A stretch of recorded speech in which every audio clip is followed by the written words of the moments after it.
परिषदेच्या वतीनं आयोजित या छोटेखानी कार्यक्रमाला उपस्थित सर्व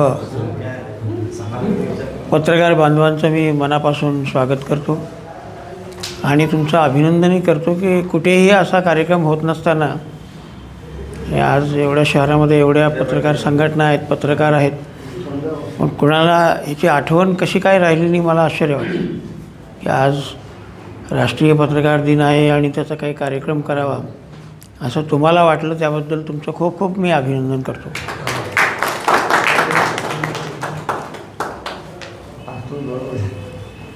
आता हे ठीक आहे सगळं की चौथा स्तंभ म्हणजे पत्रकारिता, ह्याच्यामध्ये आपला गौरव जरूर आहे, परंतु हा चौथा स्तंभ किती मजबूत आहे याचाही विचार करण्याची वेळ आलेली आहे किंवा किती खिळखिळा होत चालला आहे तो. संविधानाने डॉक्टर बाबासाहेब आंबेडकरांनी आपल्याला अभिव्यक्ती स्वातंत्र्य दिलेलं आहे, तोही किती अबाधित आहे किंवा एकूणच संविधान किती अबाधित आहे याचा खऱ्या अर्थानं आपल्यासारख्या पत्रकारांनी विचार करण्याची वेळ आलेली आहे असं मला वाटतं.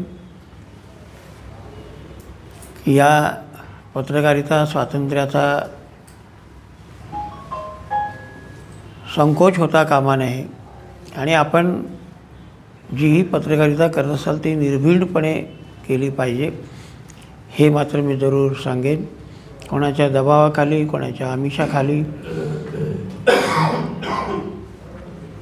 पत्रकारिता येता कामा नये. आज पत्रकारितेची टिंगलटवाळी, गोदी मीडिया वगैरे असं म्हणून केली जाते. हे वास्तव बोललं पाहिजे. नाही तर मग उगाच तुम्ही म्हणले ये आदमी ये सब बोल रहे इसको काय को बुलाया असं नाही होणार पाहिजे. ही गोदी मीडिया म्हणून आपली टिंगलटवाळी केली जाते आणि कुठेतरी एक कली पद्धतीनं आपण पत्रकारिता करतो का, कोणा एकाकडे आपण झुकतो का. तटस्थ पत्रकारितेची आज कधी नव्हे एवढी गरज मला असं वाटतं की या देशाला निर्माण झालेली आहे. संविधान बरहुकूम आपली पत्रकारिता व्हायला पाहिजे. संविधानाने एवढं प्रचंड स्वातंत्र्य दिलेलं आहे, त्याचा कुठेतरी गळा घोटला जातो का याचा विचार आपण कराल. आपण बहुभाषिक पत्रकार आहात, ज्या भाषेत पत्रकारिता करत आहात त्या भाषेत निर्भीड पत्रकारिता करण्याची गरज आहे.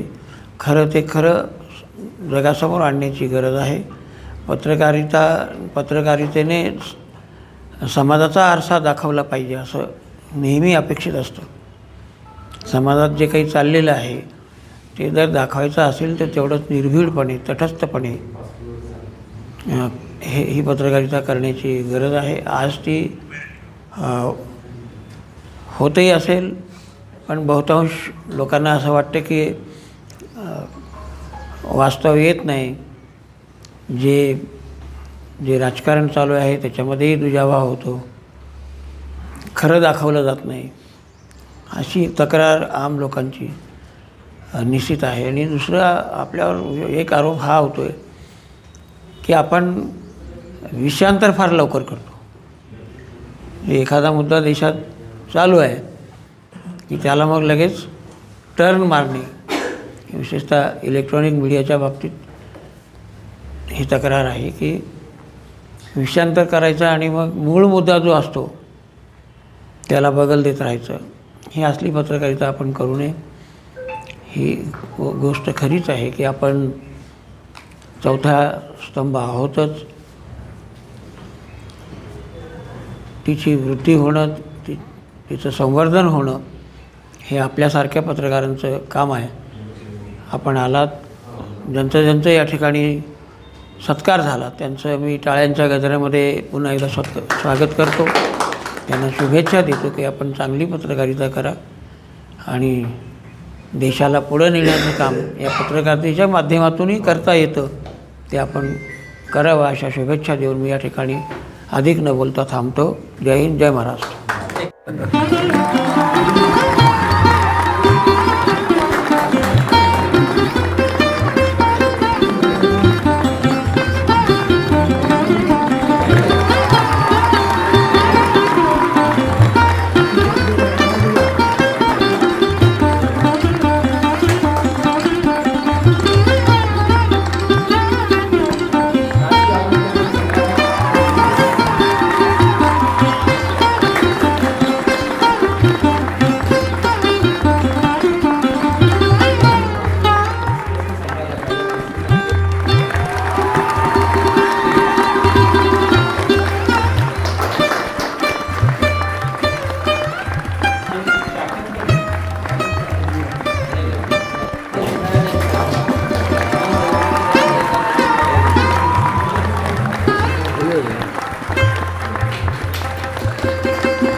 नई खबरों को देखने के लिए हमारे औरंगाबाद समाचार चैनल को सब्सक्राइब कीजिए और नोटिफिकेशन पाने के लिए हमारे बेल आइकन को दबाइए ताकि हर खबर की नोटिफिकेशन आपको मिलती रहे।